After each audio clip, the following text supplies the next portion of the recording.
Welcome into the best in true crime podcasting. This is True Crime Tuesday. I'm your host, Tim Dennis. We have a heck of a show for you today, folks. In fact, we got a really good show today. Jessica Freeberg will be with us, and we'll have Dumb Crime, Stupid Criminals coming up in just a bit. But first, we're going to go a little bit off the beaten path today. We have a really good crime fiction thriller for you today. Not true crime today, but a fiction thriller, one that I had the pleasure of reading over the weekend. In fact, it is being released today as we speak. It's called Bless Your Heart, a Thriller. My guest is quite the esteemed guest today. Leigh Dunlap is with us. And boy, I'll tell you, this book, if you like, I'm trying to think of the way to put this.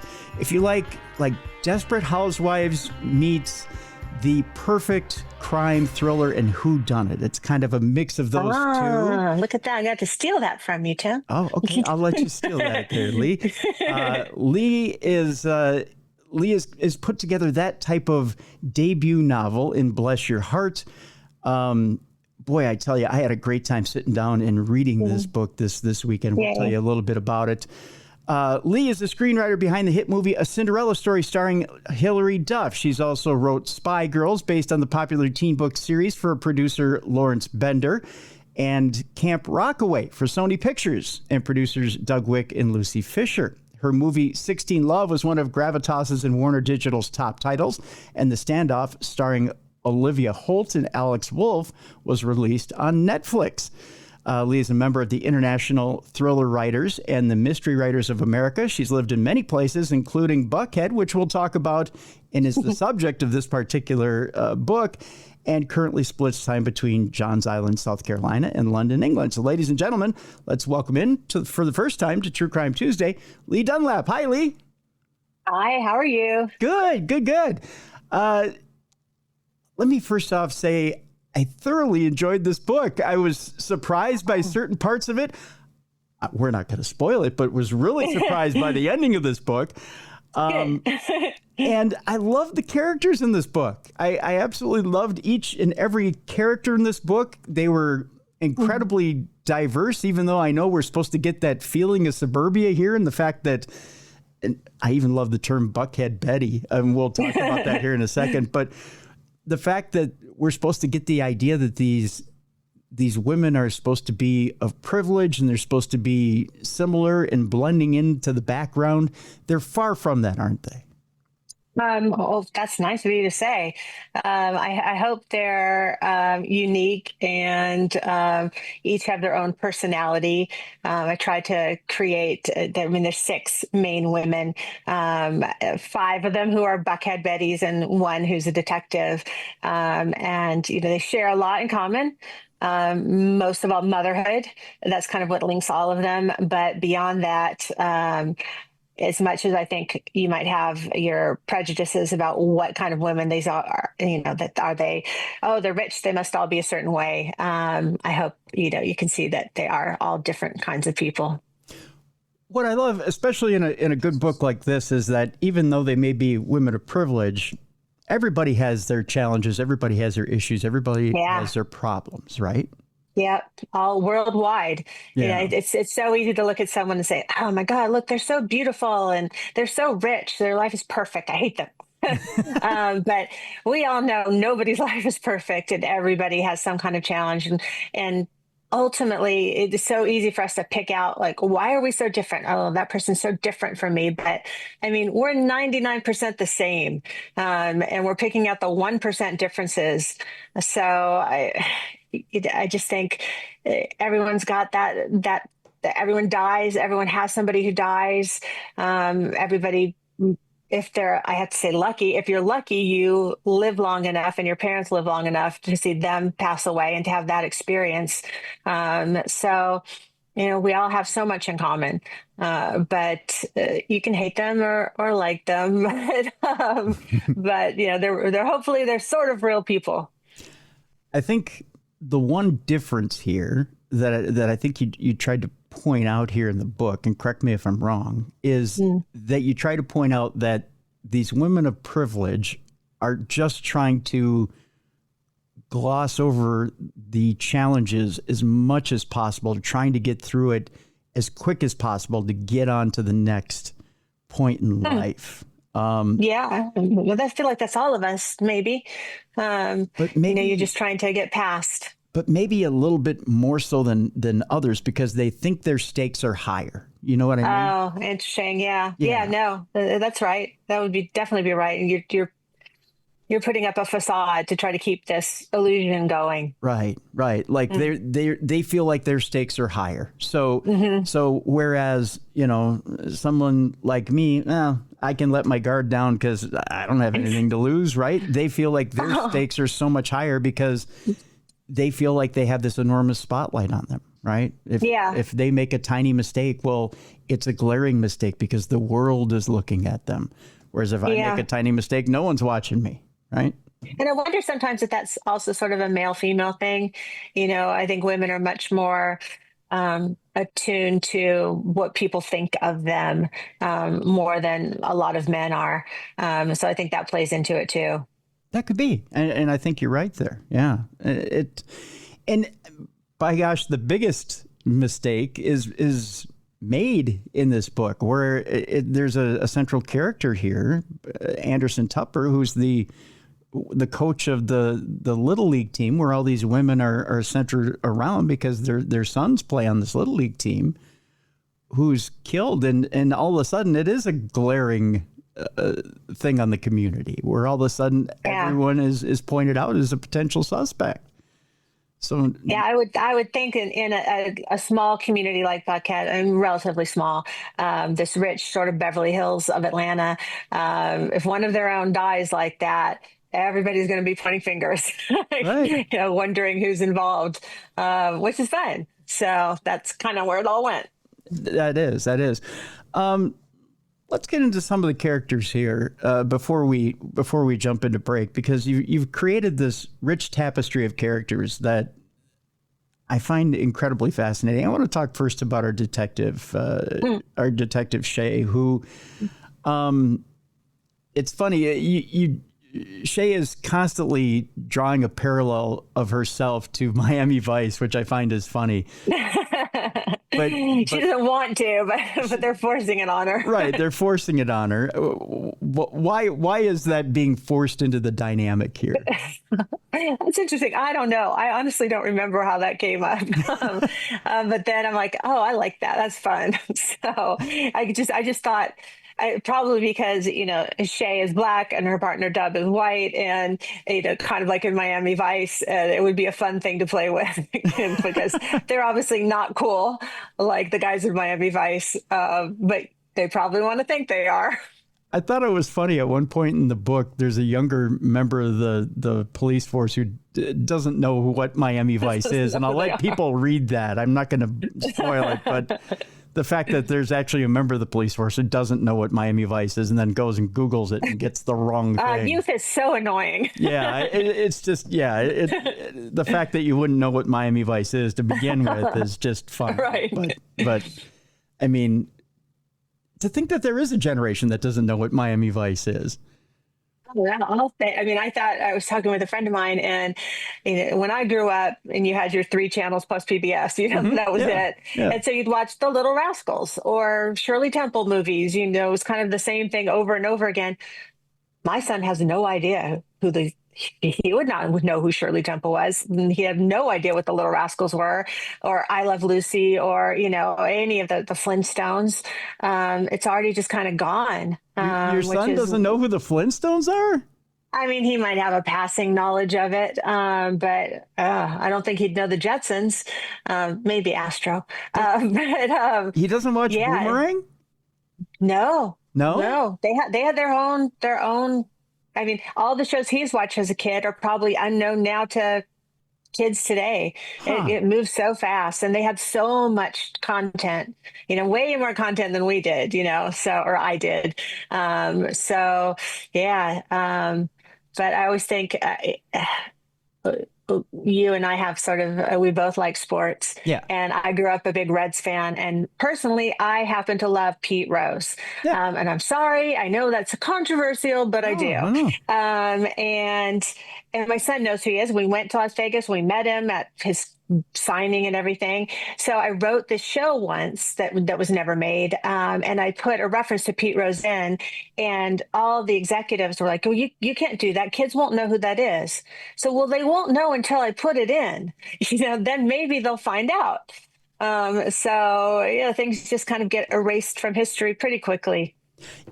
Okay, so automatically I would argue that because, and you're going to laugh when I tell you this, Pete Rose had an afterlife in WWE. I'm a WWE I did not know that. Really? Yes. And what did he do? He was known for, okay, now I'm going to disparage the memory of Pete Rose, but I think he would think this was pretty funny too. He had a running joke with the wrestler Kane for being tombstone pile driven at different big events like WrestleMania. Where he would, it happened for different, it went from the 90s into the 2000s, where Pete Rose would show up at different WWE events where Kane was, and Kane would get a hold of him and tombstone pile drive him and then leave him laying. And Pete used to love it. He used to think it was the funniest thing ever. And it made some money too, I assume. Yeah, and made some money. Yeah. And there was a whole generation of wrestling fans that knew Pete for being the guy who messed with Kane. See, and then they get to learn about him. That's right. I like bringing in stuff from the past, because then, I don't know about you, but if I'm reading something and I don't know that person or that reference, I go look it up. Yeah. And I learn about it. Yeah. So yeah. I had a segue there. Sorry, I diverged. No, diverged into baseball. That's okay. That's why we have these conversations, Leigh. See. So, but again, talking about references, it's fun to see these references that come up in books, and you go, hey, how can someone not know what that is? But it's funny to see that someone younger go, I don't know what that is. Mm-hmm. Oh, definitely. They don't. Even if you tell them, we'll go Google it. Well, after they Google it, go, I've never seen anything like that. Well, it's out there. Go say, it's YouTube. If they even Google it. Yeah, but then YouTube's a beautiful thing too, because there's episodes on YouTube. Yeah, that's right. Right? Of Miami Vice. So go watch an episode. Right? Mm-hmm. I mean, it was cutting edge at the time, right, Leigh? Oh my God. Remember how big it was? And the song, the theme song was so big, and the white suit that Don Johnson wore. I can't remember what Philip Michael Thomas wore, but they, those Miami kind of colors. It was the coolest. They were linen jackets. I had one. Linen. You had one. Yeah, I had one. Of course you did. Yeah, I had one. I'm not going to say what my hair looked like, but I had some at one time. You didn't have a mullet. It was a spiked mullet, and it was curly in the back, and God took it away from me because I abused the privilege. Just saying. Because he knew better. He knew better than I did. He said, nope, we're just going to take that right away from you. You abused the privilege. So but we'll get back to our detective here. Shay Claypool, which I got to tell you, I absolutely fell in love with her character, because she is the hardcore skeptic throughout the book, who at one time or another is looking at everyone, and I think is breaking everyone down and thinking there's a reason why this person could be behind the murder of Anderson Tupper. I think this person could absolutely be that person, and here's why. And really is the fulcrum that runs this book, or kind of goes to each and every person and says, well, here's why I think you could be it, and keeps your mind running. Well, I think, this is why this person could be this person. But at the same time, you get a feel for who she is too. Tell us a little bit about her and who she is. Yes, she's a working mother. A working single mother from South Atlanta. So she doesn't live in Buckhead, which is more North Atlanta. So she lives in just a normal neighborhood and has a fairly normal life, but kind of a clouded past with her ex-husband. And her son is also a part of it. And she really, of all the characters, I always feel like when you write something, a bit of you is in everything and every character, whether you intend to have that be or not. And I think she's the most like me. So I did enjoy writing her the most, especially her relationship with her son.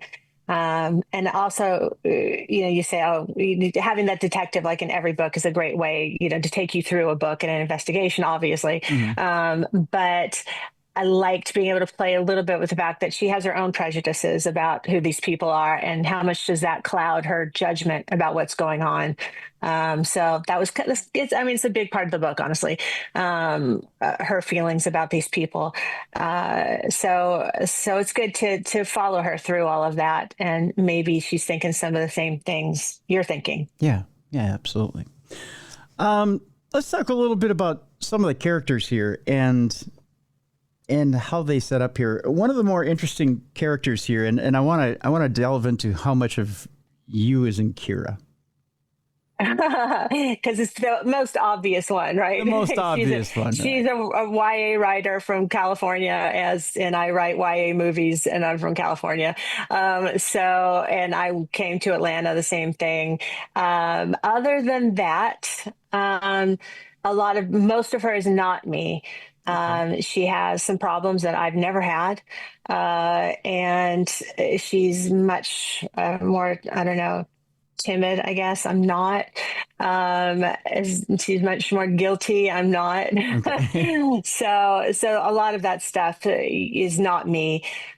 She has a relationship with her mother that I did have, and so I did definitely draw on that for her character. Okay. But beyond that, sadly, I don't have a big mansion in Buckhead.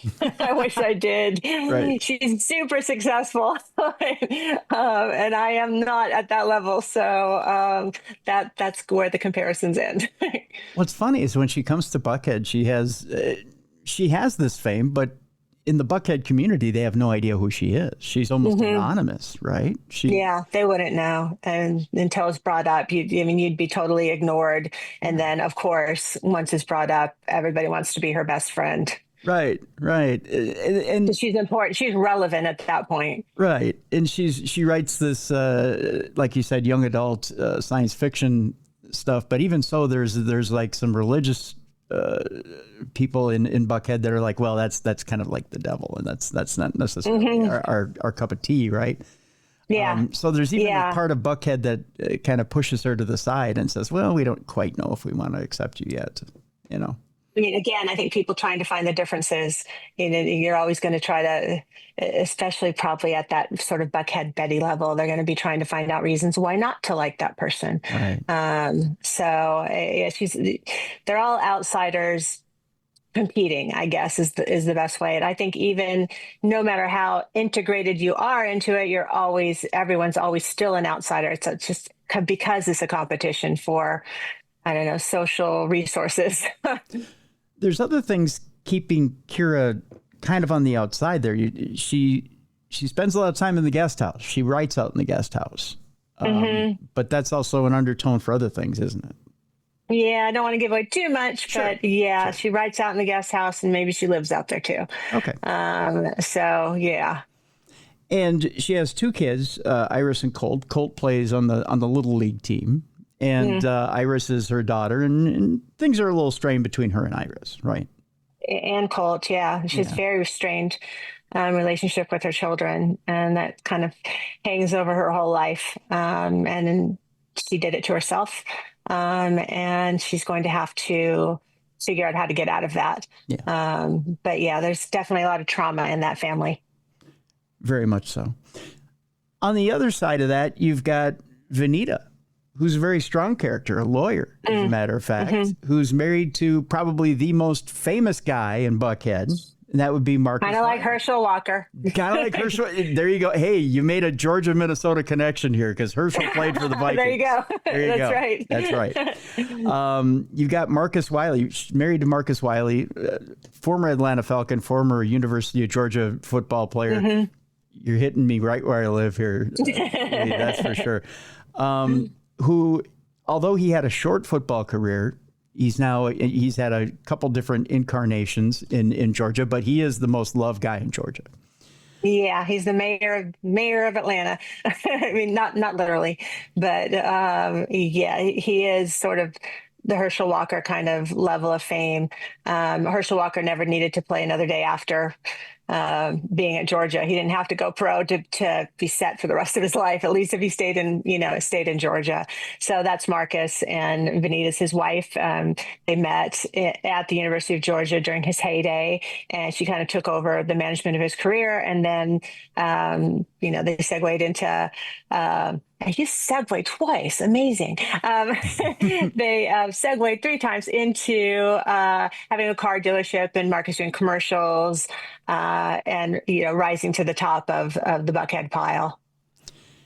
And their dynamic is very interesting because not only does Vanita really seems like she's kind of holding Marcus up. I mean, Marcus isn't exactly a dumb jock, but at the same time, I mean, a very smart man, but Vanita really is his backbone. She's representing him in one respect, but she's really holding things together behind the scenes. She just doesn't put herself out there as, I'm the person behind the scenes. She lets him be who he is out front, but yet when it comes time to call the shots, she calls the shots. I think she's smart. She's very smart. So she knows that that's the brand. That's, where the bread is buttered. So she definitely guards that. And I think, they also have a great relationship. I think they have a very loving relationship and a really nice family. And she came from a nice family, but money is definitely the driving force in their lives. Yeah. Yeah, very interesting character there. Tell you what, we'll take our break here, Leigh. When we come back, we'll talk about some of the other characters here in the book. And then we'll tell people exactly what kicks us off and what gets this thing moving, because it's very interesting how everyone then plays in. This is a fascinating book, folks. And we have a link in the description of this program so you can go get this book. It's on sale today. It kicks off today, so we want you to go get this book. Is called Bless Your Heart, a thriller. Leigh Dunlap is our guest, and she's the author of this wonderful book. Again, go get it during the break. It's in the link in the description of this program. When we come back, we'll talk about the other characters in this book, and they are fascinating at that. And then we'll talk about what exactly kicks off this book and how these characters fit in and what their motivations could be to want to murder Anderson Tupper. We'll talk about that when we come back right here on the best in true crime podcasting. This is True Crime Tuesday. Welcome back to the best in true crime podcasting. This is True Crime Tuesday. I'm your host, Tim Dennis. The book is Bless Your Heart, a thriller. My guest is Leigh Dunlap, who is the author of this wonderful book. And before the break, we were talking a bit about the characters in this book. They're fascinating characters at that. And talking about what their possible motivations could be to want to murder the coach of their Little League team, or the co-coach of that Little League team, Anderson Tupper. Let's get to Sutton. Sutton Chambers, who, boy, you want to talk about it. There's always a spark plug in every book, right? The one who you go, my goodness, that's a character. Sutton Chambers is that character, I think. One who will turn heads in every room and make you want to gossip. Tell us a little bit about Sutton Chambers, who she is and why she's in the position she's in. I use position loosely here, Leigh, but go ahead and tell us. Well, if you're going to write a book about a bunch of rich women, you got to have a trophy wife. So she is the trophy wife. She's the youngest of them all. She's married to a rather old rich man, and things are not going well for her. And she's worried about losing her status. She's probably not that bright, but maybe she really is. I don't know. And I guess of all the characters, and I said earlier, there's a bit of me in every character. There's none of me in Sutton Chambers. I don't know who she is, but she has to exist. So yeah, she was fun. Very fun. And there's, even in her terrible circumstances, there's a lot of comic relief. There really is. Yeah, she's fun. And there's something about, I love inappropriate humor. I really do. To me, it makes the world go around. It really does.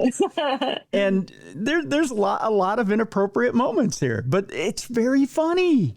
It's good. It's incredible. I want you to have fun. That's all I really want. I just want you to have fun. Yeah. And so for those of you who, I mean, even in a thriller, there's times where you just have to take a moment out and go, my God, did that really happen? But it did. Good. And Yay, it's yay. that I love to hear that. It's that quick shock that you go, wow, okay, that happened. But it's also, it makes you giggle and you go, okay, now we can move on to the rest of the story. But hey, that was a good laugh. That was fun. And you get plenty of those moments with Sutton, right? Yeah. She honestly super easy to write that character because she's just so on the nose, over the top. Right. So who doesn't want to write the young trophy wife? I mean, that's fun. She is fun. But at the same time, you realize that there's this little hint of her that she realized at a young age, you know what? If I'm going to get by in life and survive, I realize there's only one avenue for me. Yeah. And I'm going to take it. And boy, I'm going to hit it hard and I'm going to go. Right. And has herself, I think, convinced that there's more to it. That I think she thinks she's probably a little more altruistic than she is, or that the universe conspired to make this happen for her when, really she's just really pretty and cunning and put herself out there. And maybe she doesn't give herself enough credit, right? Maybe. I think. Well, I don't know. I still, even myself, I still don't know how smart Sutton might really be. Yeah. So I don't know myself. I think she might be a little smarter than what she thinks, but she might be. She's too busy chasing simple pleasures. We'll put it that way. Oh, I like that. Yeah. That's a great title for a book, actually. Chasing simple pleasures. It's all yours. Feel free. Thank you. Yeah. Thank you. It's all yours. It's all yours. Make it into a series if you'd like. All right. There you go. Let's talk about Amelia, and then we'll fold into the premise of the book, because Amelia really does tie us into her ex-husband, who ties us into Anderson. So yeah, because it's her family. Yeah. So Anderson Tupper, who's murdered, is from a very wealthy, one of the wealthiest families in Georgia. And Amelia was his sister-in-law. She no longer is. His older brother, who is the diligent, hardworking brother who runs the company, and is also a diligent a-hole. He divorced Amelia, and through financial ties, she and Anderson are connected in trying to survive together, sort of the onslaught from his brother. And so that brings up a lot of the financial misdeeds that may have something to do with everything that's going on. Now, I didn't forget about Birdie. Birdie! Also, yes. Birdie's my also favorite character. Your favorite character. Birdie's also married to a crucial character in this book as well. Tell us a little bit about Birdie. Birdie is fun because she's just that horrible kind of queen bee who says whatever she wants and does not care what anyone thinks, which I love. It was so much fun to write her. And she is married to another lawyer, Vanita being a lawyer. She's married to a lawyer who represents Anderson's brother. And maybe there's some financial misdeeds going on there. And maybe her husband's looking for a way out of all this too. So he's trying to get away from his wife, possibly. Which because you'd want to, I think.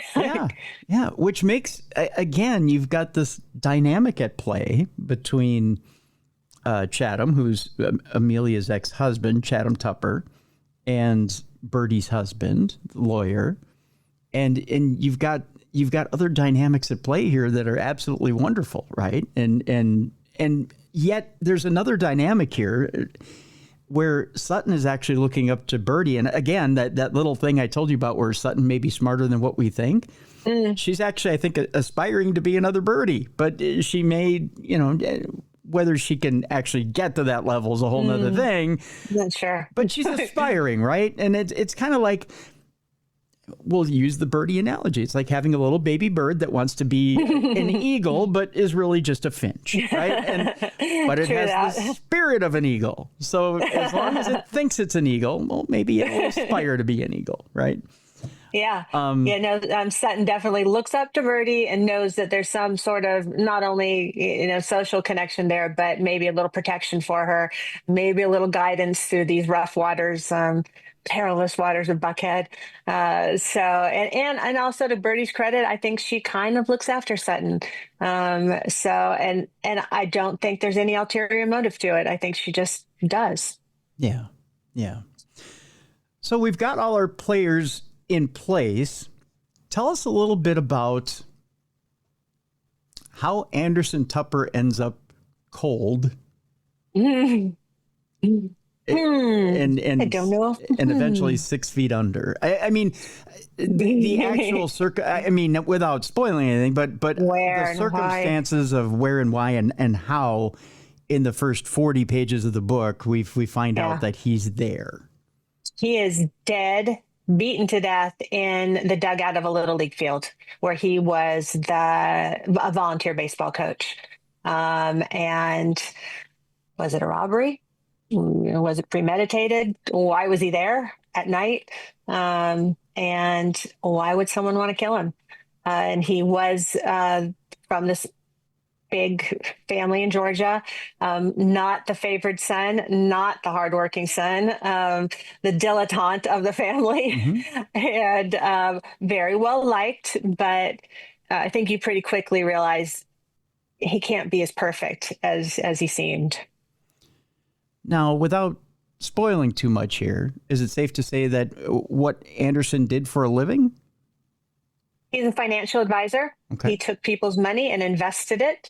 Whether he did that well becomes a question. Okay. Probably not. So yeah, and he's just trying to survive. His brother's going to be selling the company, and that's going to have a huge impact on his life and his livelihood, because what he does for a living maybe is not paying the bills. So that gives a little bit of motive there. Anderson may be mismanaging some funds, so there may be some people out there who are looking to maybe get even with him there. And also holding up the sale of this company, and his brother is not happy about that. Okay, so there's some motive there. There's motives all the way around for people to want to get back at Anderson. Yeah. So there's little strings everywhere of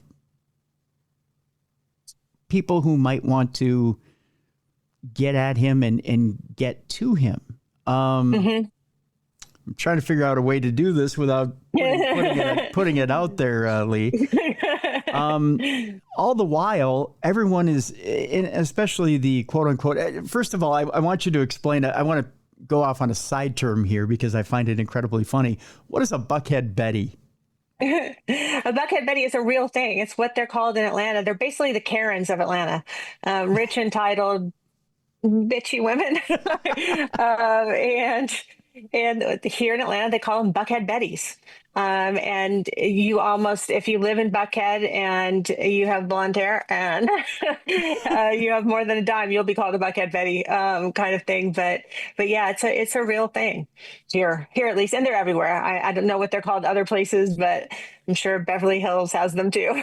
Oh my gosh, that's too funny. So everyone that we've talked about here assumes that they're a suspect in one way or another because they've had some sort of dealings or they're being called in by our detective. Yeah. And yet they know deep down in their heart whether they've done it or not. Right. So why... This is going to seem like a dumb question here, Leigh. I know there's no such thing supposedly as a dumb question. If they know that they haven't done it, yet they're being called in and asked about it, why would they assume guilt? I just think that's the kind of people they are. You know, they're if you live in Buckhead, you're always kind of under this microscope and you're used to living that way. I wonder, there were some people like Birdie who may be may be guilty, she would kind of want you to think she was guilty. I mean, she is that type of person. So yeah, I mean, we have to kind of follow it through Shay's eyes. But of course, everybody's going to go in and say, I'm innocent. Of course I'm innocent. Well, that's ridiculous. But obviously somebody's not innocent. I'll tell you this much, again, folks, without blowing the main suspects here in the book, there are probably a good solid 3 to 4 suspects in this book that will keep you wondering all the way up until the end. Well, of course it's got to be that person. Of course it's got to be that person. When you start to read the circumstances in the book, you're going, well, it's got to be this person. I mean, you know, you've thrown out all the clues. It's like, you know, throwing a hand of cards. Well, I've got this hand. Of course I got to play this hand. This is the obvious hand. But then things start to unfurl in front of you, right? You go, well, wait a minute. But I mean, I always wonder, it's sort of like, if someone you know gets murdered and you know you didn't do it, but could you make a case that maybe you did it? You know, like, could someone look at you and make a case for it? And I think, God, sometimes like you can. Somebody could make a case for that. That hopefully in the end works out that no, obviously I didn't. I'm not a murderer. But God, would somebody think I did? But there honestly is a case for everyone in this book to have done it. Which is crazy. Yes, they all have very complicated lives. Yeah. And I mean, it's funny that the book opens on the scene that happened in real life, which is at a Little League baseball game that I was at, my son was playing in when he was 10 years old, roughly, in Buckhead. And a mother on another team called one of our boys on the field, screamed it out in front of everybody, called him an a-hole, a 10-year-old boy. What? And they did loudly. And, you know, writers are weird. We're so weird. And I remember sitting there thinking, well, if she can do that, could she like kill somebody? You know, like, could I kill her? You know, kind of thing. Because I wanted to for a minute, you know. So it's sort of that thing that you don't know people. You have no idea. You have no idea what they're like. And on the nice flip side, maybe she was having a horrible day. You know, maybe her cat just died. I don't know. But yeah, I mean, writers are weird. We probably look at like, Tim, could you do it? Like, I don't know. I maybe when I was younger, I've come close to. Now I've in my thought old about age, it. yeah. So. Now in my old age, I just think I'm too sore and too mellow. You know. Poison, Tim. Oh yes, poison. Poison always works, doesn't it? That's right. Yeah. Well, as far as I've seen some parents too in my day. You know, I used to umpire baseball when I was younger. Oh boy, I bet you heard it. Boy, I heard it. Yeah. Yeah. I umpired for a couple of years, and there's just never. But you know, back when I umpired, parents were a little more mellow. I couldn't do it these days. I hear such horrible things. I mean, I obviously saw it too, but. And that's been a while now, and I heard it's even worse.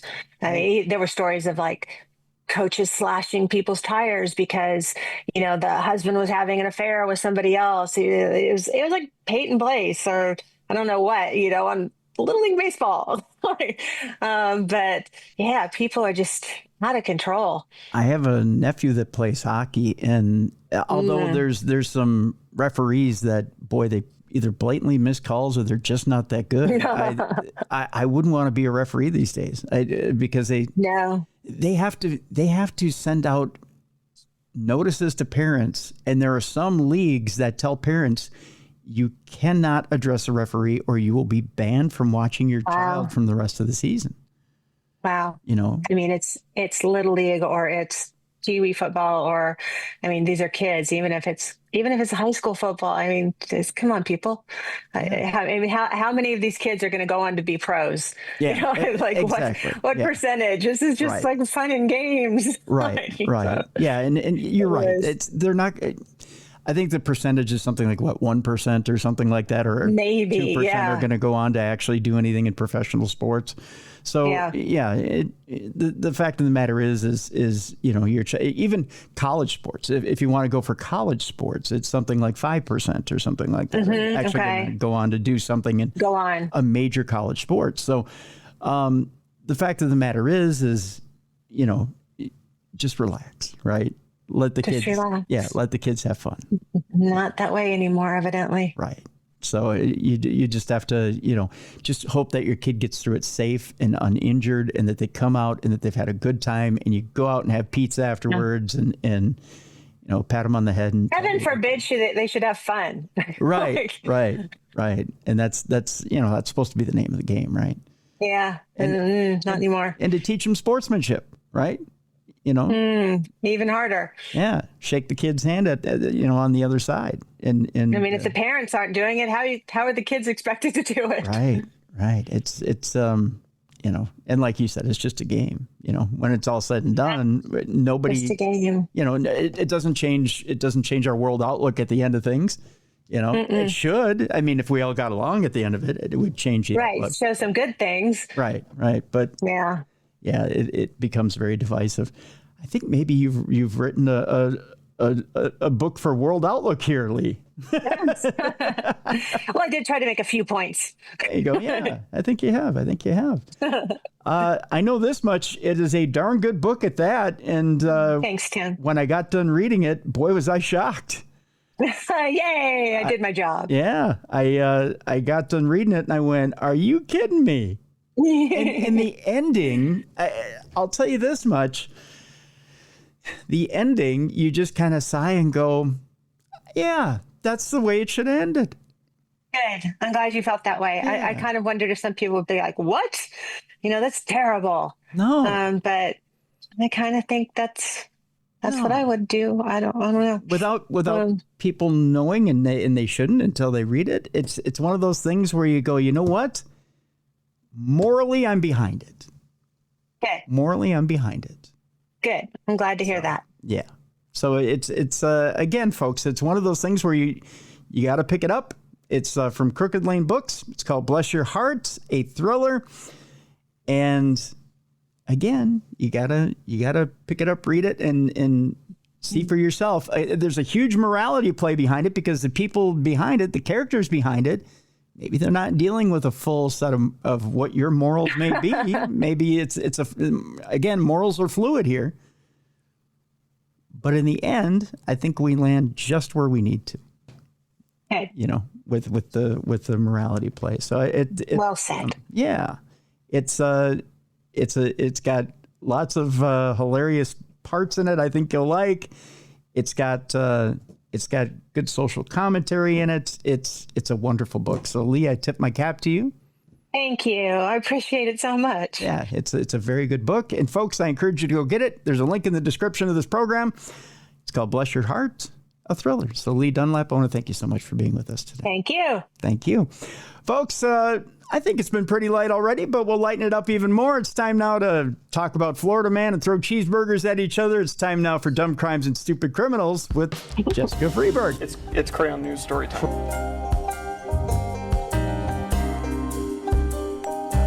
What happened with this dude, Christ Bearer? I heard he cut his penis off and then jumped off a balcony. Suspect pulls gun from butt, shoots twice at Denver police. What is your emergency? I need help. And what's the problem? I'm too high. You're too high? Yeah. It's that time, the time you've all been looking forward to. It's time now for Dumb Crimes and Stupid Criminals. And with that, I require a co-hostess. So it's really simple. What I did is I flipped a coin. No, I didn't flip a coin. Of course I didn't flip a coin. I looked for the most skilled, the most obviously skilled, the one who I know will bring the funny, the one who is intelligent, witty, and of course has written multiple books. In fact, she's written so many books, they release them all at one time. Why? To dazzle your senses, to tickle your mind with brilliance, to make you wonder why there's so much paranormal phenomena going on at one time, and to, of course, make all the chart makers out there go, I can't handle it. Why all this brilliance at one time? Ladies and gentlemen, here she is, Jessica Freeberg. Jess, how you doing? Hey, I'm super. I really got to have a talk with your publisher. I know. I just love. I don't know, Tim. I'm just along for the ride. I just love giving you crap about that. Four books at one time thing. I know. What do you do? Well, this will be the only time that happens because we're never writing 4 books in 1 year again. So that was a little much. Well, you know, when the publisher goes, well, if you just give us 4 books, we'll release them all at the same time. Yeah. It's kind of like, what? We'll have 3 at the same time next year, but not 4. I know, Tim. You gotta give me their number so I can have a serious talk with them. There's a thing called staggering, just. I know. I told you before, I think it's because they're regional. It's monsters of the Pacific Northwest and that doesn't, monsters of the South. Do they know you do a show that goes worldwide? I know. I tell them, and Natalie and I are just like, we just want to get all the monster books done. So we're like, we don't even care. We're just like racing to the finish line because we want a set. Like that's going to be the most exciting day of my life other than my children being born. Mm-hmm. When I have a full set of monster books and I'll be like, ta-da! You can buy them all. And then they're going to re-release them all as one set and they'll do it like one time in a year. One time. Yeah. They'll be like, here's just buy them whenever you want, folks. It doesn't matter. Here's your set of 50. Buy them if you want them. Well, I mean, of course, but or don't. That's fine too. Yeah. No. It's not fine if they don't buy them. We want them to buy them, but my husband told me he bought one, and I was like, "What are you doing? I have like 20 free copies here." And he's like, "Because they give us copies for promotion." And I'm like, "If you want one, you can have one. They're on my bookshelf." And he's like, "No, I just wanted to buy one and have it sent to me in the mail." That's good. Don't discourage him. Let him buy one. Well, thanks for the support, honey. There you go. Thank you, honey. Thank you for buying one. That's right. Appreciate it. There you go. Thank you, Mr. Freeberg. Appreciate that. Yeah, no, if my mom could just buy them. She just always shows up and she's like, "Where's my books?" What? I'm just shaking my finger. No, I think she figures she gave birth to me. She gets a free one. Wow. I'm like, okay, Mom, you're right. Really? Here you go. Let's see. I make my mom pay for the podcast. I'm like, here, you can just drop money in my PayPal for that. Yeah. She doesn't even know. You can't listen unless you pay. Yeah, you can't listen unless you pay. I've just had it. Like, here, you gotta pay for it. Oh man. She made me pay for a play this weekend, so I'm gonna make her. She did? What play did you go to? No, we're going to one on August 20th. Oh. But okay. she snookered me. She was like, it's her birthday gift? I almost don't want to talk about it. Well, then don't talk about it. This is a fun zone. She was like, my cousin sent me $50 to go to a play. You need to take me to a play. Oh, so it is a birthday gift, but from a cousin. Yeah, for her, but then I have to pay an additional I know. $100 and some to take her to a play. Plus parking. Are you going to the Guthrie or are you going? You're going someplace fancy if you're paying that much. Yeah. Nice. Yeah. Enjoy. Thanks. Put on your fancy pants and a big smile. And there's got to be dinner before and all other shit. Of course. Yeah. Take your mama on a date. She deserves it. Your mama's the best. Mm-hmm. Look at how good you turned out. She did such a good job. Yeah. No one's taking me anywhere for my birthday. Oh, I don't believe it. No, where I'm going for my birthday. Intern, you'll go well. I know she will. Where I'm going for my birthday, Jess? Where? Right here doing shows. That's where I'm going for my birthday. Well, I'll see you there. Yeah, you'll see me here. Yeah. We'll celebrate together. Happy birthday to me. You're getting new shows for my birthday. That's what you're getting, kids. Anyway, let's get to this show, shall we?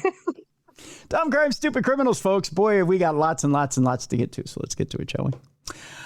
Let's start it out in New Ipswich.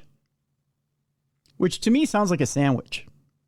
We're actually going to Manchester, New Hampshire. Ooh. I just imagine that like they it. say it New Hampshire in New Hampshire, but they don't. Which to me sounds like a Jersey accent. I can't do a New Hampshire accent to save my life. I don't really have accents. Mine all come out like a leprechaun. I'm always an Irish leprechaun or something. You're like, Tulio, I try. Tulio, Tulio, Dooley. This is a New Hampshire accent, I tell you.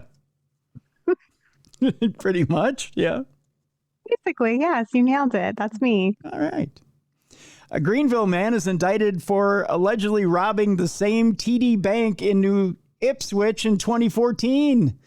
He's what we call a repeat offender, 11 years apart. Wow. Pick a different bank, dude. Yeah, right. I mean, there's so many of them out there. You just, We go to Manchester, New Hampshire, where a Greenville man is facing up to 20 years in prison after being indicted on a bank robbery charge, according to prosecutors. The New Hampshire U.S. Attorney's Office said 54-year-old Eric Lord was indicted on Wednesday. Prosecutors said Lord was arrested in April after robbing a TD Bank in New Ipswich. According to court documents, Lord walked to the counter, dropped a note that said, 8,030 seconds or I shoot you where you stand. Remember when you did that 11 years ago, dude?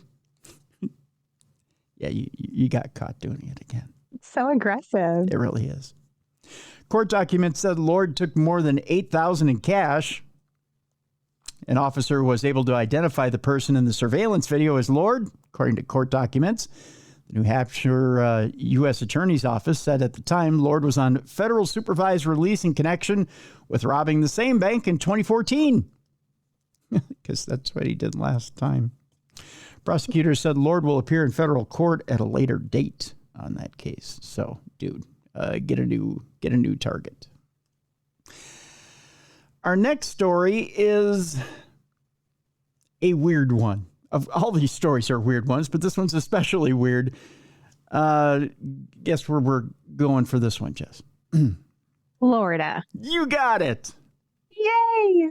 The capital of weirdness.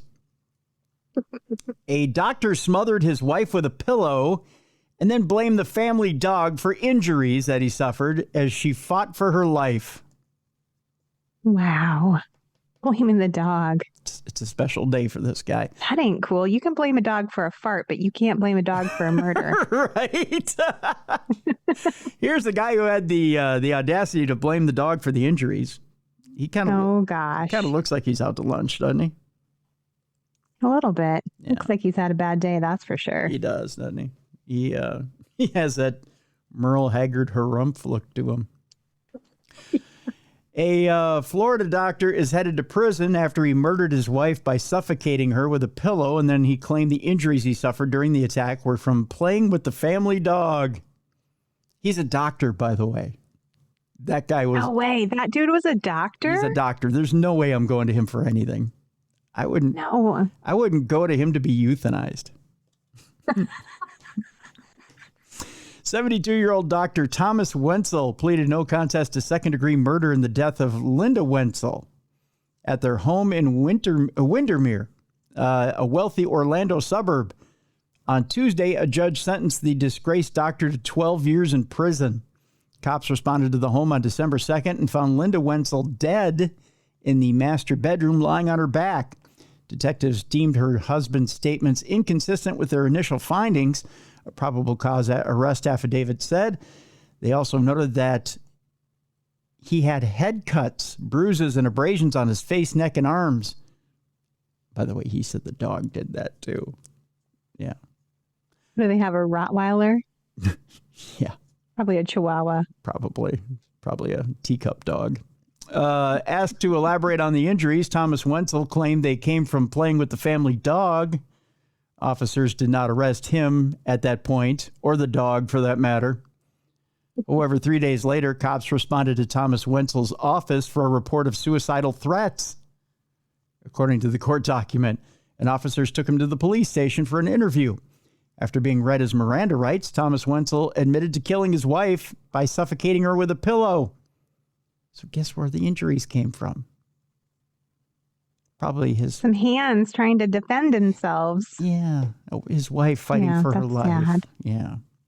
He stated that he and his wife were the only people inside the home at the time and that he spontaneously reacted to an argument that had ensued during the fight. The affidavit said, or during the night, rather, not the fight. I said the fight. That's just me telling the truth.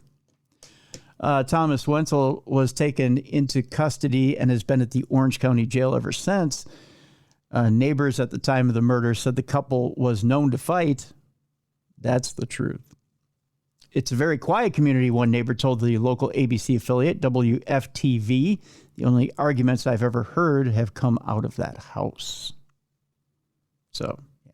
Dr. Wenzel, now in jail.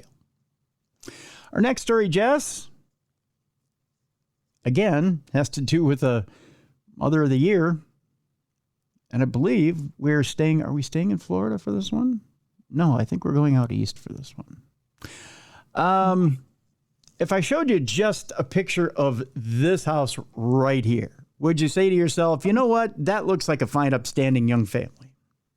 Wow. Looks like it's falling apart. It kind of is.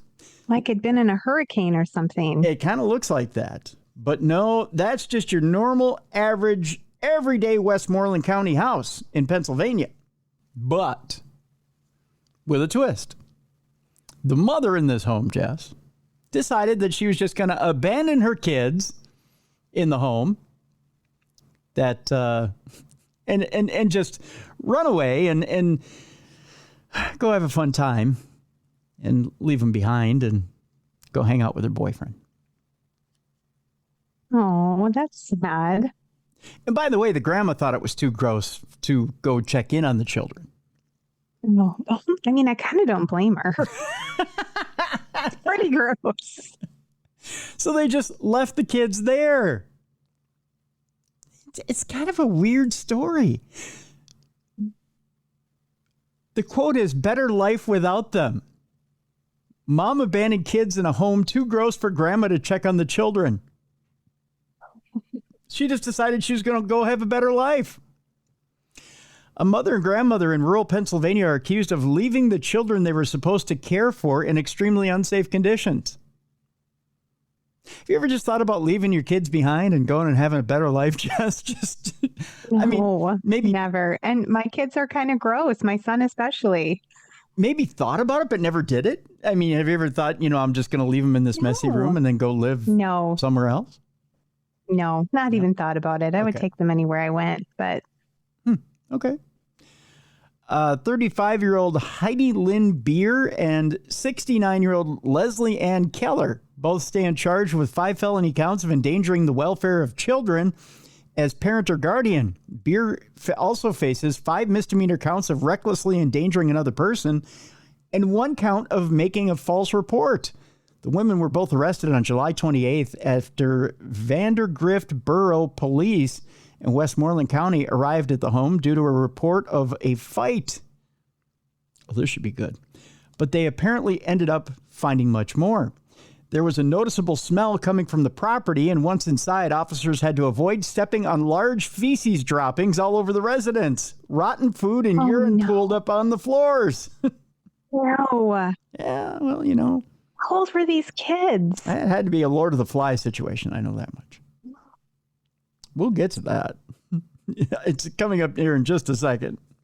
This was according to the criminal complaint reviewed by Pittsburgh ABC affiliate WTAE. To answer your question, Jess, 4 children between the ages of 9 and 16 were said to have been inside. Well, now, if there was a 16-year-old there, they're old enough to clean up.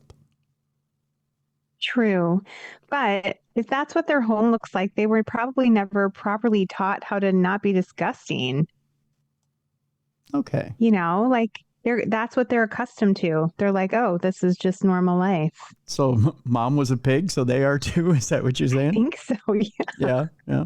Whereas I go up in my son's room and I'm like, there's no excuse for this. No one raised you to be disgusting, but... True, yeah.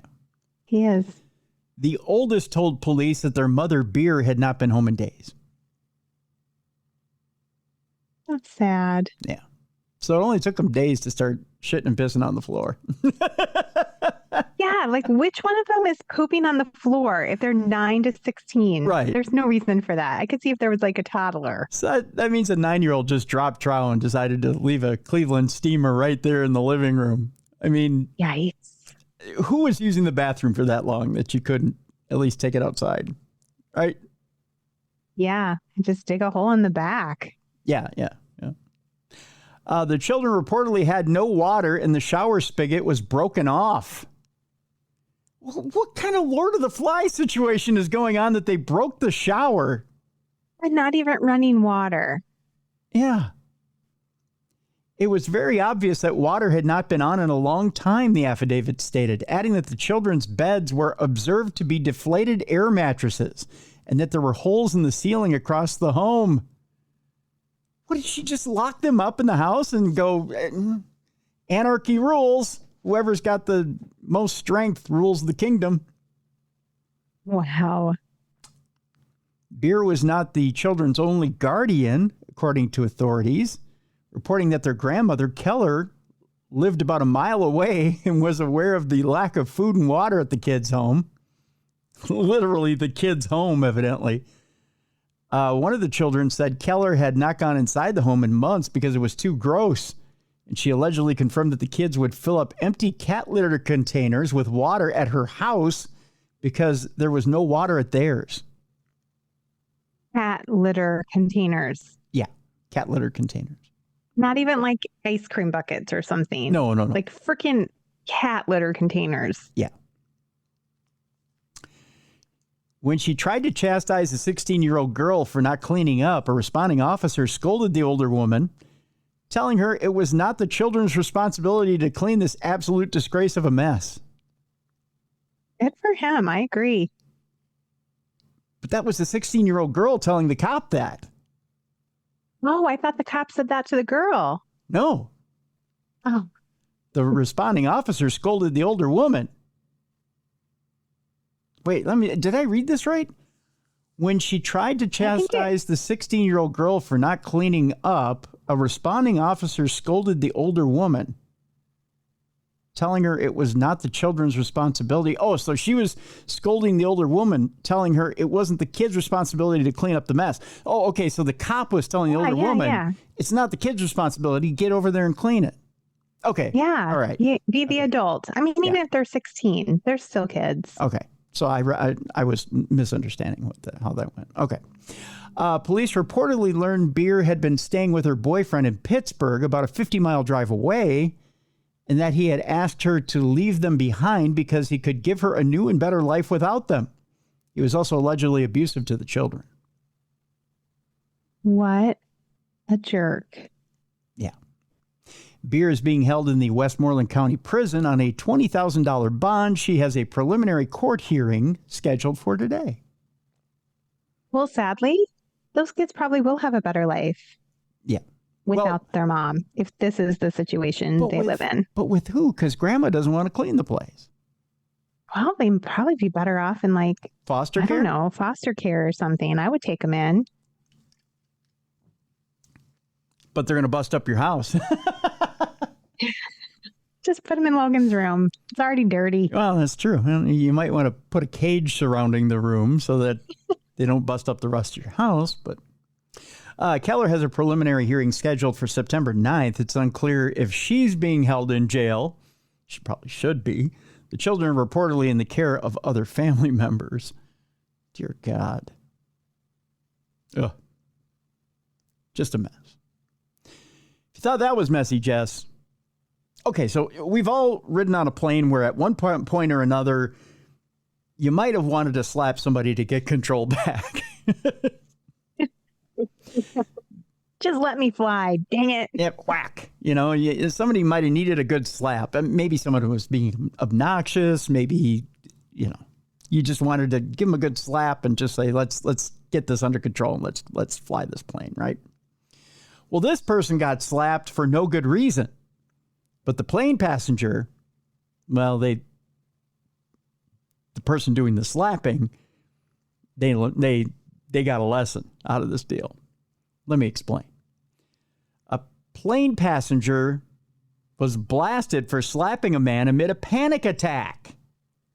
That's right. This poor person was having a panic attack, and a plane passenger went up and slapped him. Snap out of it. Wow. Yeah, slap out of it. Bang. And he was told you shouldn't have raised your hand. Now, both fight and flight responses are at play here. An airplane passenger has been shamed online after slapping a fellow flyer who was experiencing a panic attack on an Indigo flight, as seen in a shocking viral footage. The sky-high smackdown occurred Friday during an Indigo flight from Mumbai to Kolkata, India, according to Jam Press. The victim, identified as Hossein Ahmed Mazumdar, is seen looking visibly distressed as crew members escort him down the aisle, according to India Today. Then all of a sudden, a seated passenger, male passenger in glasses, slaps the fellow traveler in the face, prompting other flyers to chastise him over the insensitive action. We all have problems, one could be heard saying, but you shouldn't have raised your hand. The camera person also laid into the assailant. You don't have the right to hit anybody. Do you understand? They declared. He's having a panic attack. Just give him some water. That's probably a more humane solution. Just give him some water. Yeah, give him some water. Hug. Yeah, fan him with a magazine. I mean. Yeah. Yeah. I mean, rub his shoulders. Tell him everything's going to be okay. Right. Yeah. Would you like a Xanax? I mean, you know. Shot of whiskey? Shot of whiskey, yeah. There's a drink cart coming, you know, and can I get you anything? Distract him and be like, look, my boobs. And then his panic attack is over. Hey, that settled me down, right? Following the onboard assault, Mazumdar said his entire head hurt really bad. Well, yeah, you just got the shit smacked out of you. It probably would. The slap-happy passenger was subsequently removed from the aircraft and reported to police before being placed on Indigo's no-fly list. He's not going anywhere anytime soon. At Indigo, the safety and well-being of our customers and crew remain our foremost priority, an airline spokesperson said. He also said, we don't agree with bitch slapping. No, he didn't say that. Following due diligence, the incident involving an unruly customer has been formally reported to the relevant authorities for necessary action. They added, in line with our commitment to discourage such unruly behavior on board flights, the individual has been suspended from flying any Indigo flights in accordance with regulatory provisions. Mazumdar reportedly vanished following the incident before he was located a day later at a railway station in Barpeta, Assam, around 500 miles from Kolkata. So he got away. Like he... like, I'm out of here. Probably bitch slapping the entire way, getting people out of his way. Whack, whack, whack, whack. See? A bunch of red cheeks everywhere he goes. Red cheeks. You could follow the trail of red cheeks all the way to the train station. Police subsequently confirmed that he had taken the train to Barpeta instead, and when last reported was en route to Silchar, where he was planning on slapping his way all the way to, I don't know, Pakistan. Who knows? All right. It's time now for our not safe for work category here on the program. I know, so soon, Jess? So soon? We're already there? We're already there. Well, a lot of nude, lewd, and crude this week, so we got to take that detour. So with that, if you're at the office, get your boss out of the room. Maybe take them for donuts or whatever. If your kids are in the room, maybe get them out of the room. Take them for some Pop-Tarts or whatever. No, don't pop them like in the last story, but take them for some Pop-Tarts or whatever. We'll get to Not Safe for Work in 5, 4, 3, 2, 1. Here we go. I believe it was Tony who wanted to keep going with the airplane theme. An EasyJet pilot is suspended after a drunken naked incident. Here we go. Of course, we're on a plane. Of course, we're getting drunk and naked. Why not? But this time, it's the captain. EasyJet had never flown EasyJet. Have you flown EasyJet, by the way, Jess? No, I have not. Evidently, EasyJet just means everyone's easy and they're getting naked. EasyJet has suspended one of its captains after he was reportedly seen roaming a luxury hotel drunk and naked. Oh, it wasn't on the plane. It was a hotel. No. Well, what you do in your own time, I guess, huh? The unnamed pilot was witnessed walking through common areas of a 5-star resort in Cape Verde without any clothes in the early hours of the morning on the 5th of August after an extended drinking session in a bar, according to the Sun. Well, he's had a few and just decided he couldn't find his room. Maybe he was locked out. It's hot. It is hot in Cape Verde, isn't it? I think so. Maybe he forgot his key. Maybe his key was in his pants pocket. Which was in somebody else's room, evidently. He was due to operate a return flight to Gatwick more than 36 hours later and was grounded after the budget airline received complaints about the incident and a replacement pilot was found. Really, it just takes being naked in the hallway of a hotel to get you a new pilot? That's it? I guess. Huh. An EasyJet Can't do that. No, can't be naked in the hallway if you're a pilot. An EasyJet spokesman told the BBC the pilot now faces an investigation and that the safety of passengers and crew was its highest priority. The captain arrived at the Melia Dunas Beach Resort and Spa in the West African island nation on the 4th of August and proceeded to begin drinking, the Sun reported. At around 2:30 local time, or 4:30 BST, the following morning, hotel guests reportedly saw him strip off and wander into the reception before moving on to the gym and spa. Well, he wanted to get a naked drunk workout, evidently. I mean, that's quite popular among pilots, I guess. The pilot did not have a stitch on and reeked of alcohol. An anonymous source inside the airline was quoted by the paper as saying, anyone who saw the pilot cavorting naked in the early hours on the day before a flight would not dream of getting on a plane with him at the controls. Well, unless you're an adventurer, then why not? Why not? Why not? He was scheduled to helm the 2,332 nautical mile trip back to Gatwick on the afternoon of August 6th, but was removed from the flight. An EasyJet spokesman said, as soon as we were made aware, the pilot was immediately stood down from duty in line with our procedures pending an investigation.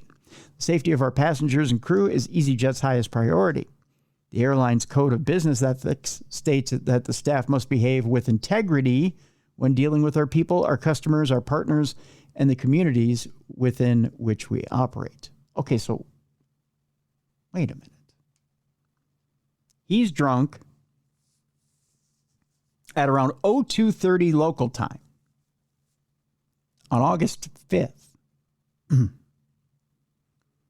he's taking off on August 6th. Was it the naked part that was the problem?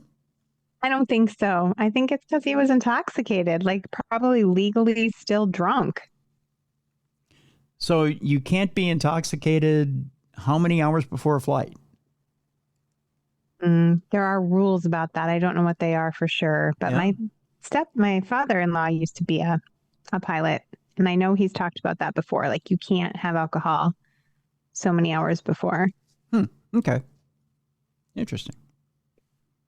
Yeah. So I think you can be nude all you want, pilots. You're safe. Yeah. You just can't be crunk, as the kids say. So strip down and run through the hallways of the hotel as long as you don't have anything in your system. And go get a good workout. Because that's right. That's important. Make sure you're physically fit to fly that plane. And remember, if you're naked and working out in the hotel gym, make sure you wipe down the equipment afterwards. Please, yes, and thank you. We don't want any of that ass juice on the... especially if you rode the bike. Yeah, on the machines. So please, wipe it down. We appreciate it. Thank you, the management, as they say on the memorandum. All right, next story. A senior Winnipeg police officer is accused of drug trafficking and taking intimate pictures of dead people. Wait, intimate pictures of dead people? Intimate pictures of dead people, Jess, because this guy is a fine, upstanding old person Doesn't he look like he might be a tad bit freaky? Yeah, he looks like Fireman Bob. Was that his name? Jim Carrey's character from Fire Marshal In Living Bill. Color? Fire Marshal Yeah, Bill. yeah. Let me tell you something. Yeah, that's, yeah. Let me tell you something. He does look like Fire Marshal Bill. What is his name? Deputy Chief Cam Mackid, or McKidd. Mackid. Yeah, he does look like Fire Marshal Bill. This veteran officer. He does, right? Yeah. Veteran officer initially arrested in November now faces a long list of charges after a 16-month investigation. Veteran Winnipeg officer who was charged with several offenses late last year is now facing more charges after a 16-month-long police investigation. Alleges he trafficked illegal drugs, distributed a photo of a dead female, and disclosed confidential information. Okay, time out. In what circles do you run that you go, hey, want to see a picture of a dead naked female? Yeah. If I texted that to you, you'd be like, unfriend and block. Unfriend and block. And use a freaky girl. Yeah. Yeah. I might say that before I unfriended and blocked. I'd be like, use a freak girl. Yeah. Just let me know that I'm weird and then never speak to me again. Yeah. Constable Elston Bostock, a 22-year member of the Winnipeg Police Service, was charged on Wednesday with criminal offenses that include committing indignity to human remains, trafficking of a controlled substance, obstruction of justice, and knowingly distributing an intimate image. These are very serious allegations. Oh, shit, Sherlock. Which go directly against the values of the Winnipeg Police Service. I would hope so. Tarnishing our reputation and eroding the public's confidence with our service, Chief Gene Bowers told reporters at a news conference on Thursday. They say they also take this very seriously, and I guess we take it personally, he said. It's a very sad day for the service, and I guess we take it personally. I guess so. He guesses. I would hope you do. Yes, please. I cracked my jaw on that. I was so overwhelmed. The charges against Bostock stem from an investigation triggered after other members of the force reported concerns regarding breach of trust in early 2024. Bostock and two other officers were arrested in November and charged with offenses including breach of trust. Bostock was also charged at that point with theft under $5,000, unlawfully being in a dwelling, and obstruction of a police officer. He was released on an undertaking, and police continued their investigation with a warrant to search Bostock's phone and abuse. That investigation found five new incidents, and led to 10 more charges, according to Deputy Chief Cam Mackid. This is not a proud moment for our service, he said. Boy, that's an understatement. No kidding. Yeah. By the way, the charges laid against Bostock on Wednesday relate to incidents both on and off duty over a period of time stretching back to 2016. Bostock conducted about 84 illicit drug transactions between 2016 and 2024. The drugs trafficked include cocaine, oxycodone, and methamphetamine. He was a busy boy. Yeah, he's just an absolute wreck. Yeah. Police allege that he used his cell phone to take an intimate photo of a dead female who was partially clothed and later distributed the image to another officer. Chief Bauer said he met with the family of the woman to offer apologies and express the service's dismay at the allegations against Bostock. In addition, Bostock is accused of obstructing justice by attempting to get traffic tickets issued to other people voided between 2016 and 2024. So the dead girl, not the worst thing that happened. It was getting tickets voided. That's the worst thing that's happened here, Jess. I don't know about that, but yeah, but the ticket voiding thing, that's the black eye. That's what pushed it over the edge. Yeah. He's also accused of accessing confidential police information on November 2nd of last year and giving it to unauthorized people. Mackid said the information was provided to members of the public, and there's no criminal aspect to them receiving it, but he declined to comment on why it was shared. Boy, he's just in a whole bunch of trouble. There's that story. All right. Now, we had told you earlier this year about a lottery winner in Florida who was in big time trouble. He's an ex-con, but he won $167.3 million, proving that the best in life don't necessarily get the best in life. It's always the criminals, Jess, that end up winning in the end, right? A day after claiming $167.3 million Powerball jackpot, Jim Farthing was at the lobby bar of a Florida resort bragging about his financial windfall, saying, I'm a millionaire. Asshole. Wearing only a pair of shorts and sneakers, the heavily tattooed 50-year-old Farthing was apparently not pleased when a skeptical patron challenged the Kentucky man's story. Gee, a Kentucky guy at the bar in Florida bragging about being a millionaire, and he's an ex-con. He was claiming all these lottery winnings. A 48-year-old Idaho resident by the name of Kevin Rushing told police. Rushing, who was vacationing at the Tradewinds Resort in St. Pete Beach, added that he told Farthing he was delusional. What followed was a melee that resulted in felony and misdemeanor charges being filed against Farthing, who's a career criminal and ex-con who is now one of the Bluegrass State's wealthiest men. The incident was captured on police body cam and released to the Smoking Gun in response to Open Records request. Here's the fun part of this, Jess. So when Farthing punched Rushing in the face, the men were grappling on the floor when Deputy Nicholas Ariostatico rushed in to separate the pair.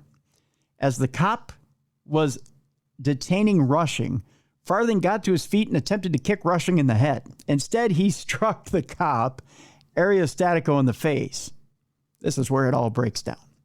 Ariostatico subsequently drew his taser and demanded that Farthing put your hands behind your back. Right the fuck now, he said, and get against the fucking wall. Now, the cops had it, right? Yeah. Instead, Farthing made a run for the exit, as I think most ex-cons would do. Ariostatico fired 3 taser darts, one of which struck Farthing in the back. Deputy Mike Harris then executed a flawless form tackle on Farthing, who was bloodied when his face hit the floor. You see, I have him rushing, and you walk up and you fucking kick him and you hit me in the fucking face, Ariostatico told Farthing. I'm sorry, man, replied Farthing. Ariostatico, who evidently loves to use the F word, and I'm going to repeat every F word he said, so here we go, said, save your fucking sorries for later. He also said he's fucking going to jail for kicking me in the face. Describing the police confrontation with Farthing, Ariostatico told another officer, he rolled the lightning and he got taken down. So yeah, he was proud that he tased this guy. Farthing was charged in a June 25th criminal information with battery on a law enforcement officer, a felony in resisting, which is a misdemeanor. While initially charged with simple battery for punching Rushing in the jaw, that count was subsequently dropped by prosecutors. Now free on $10,500 bond, Farthing, who has spent a total of about 30 years behind bars, is scheduled for an August 11th pretrial hearing, which is yesterday, in circuit court. Now there's a picture of him, James Farthing, our millionaire ex-con, right before he was lit up by the... Oh, wow. Isn't he tattooed? Wait a second. I'm like, that's not a shirt. That's tattoos. That's his tattoos. He is covered. It looks like a shirt. I was like, that is the tightest shirt. No, that's his tattoos, Jess. Doesn't he look like the tattooed man at the circus? Dang, that's like all his money from his lottery winnings in ink. Yeah, look at that. Huh? That stuff's expensive. Yeah. But that's a picture of him right before they lit him up. Too funny. Yeah. So that's a follow-up to his arrest. So he's not out there living the good life, huh? No, he's about to be sentenced. So yeah. Who gets the money? He still gets to keep the money. What? Then what's he going to use it in jail? Well, you can't, but I mean, it'll just sit right? there. Yeah.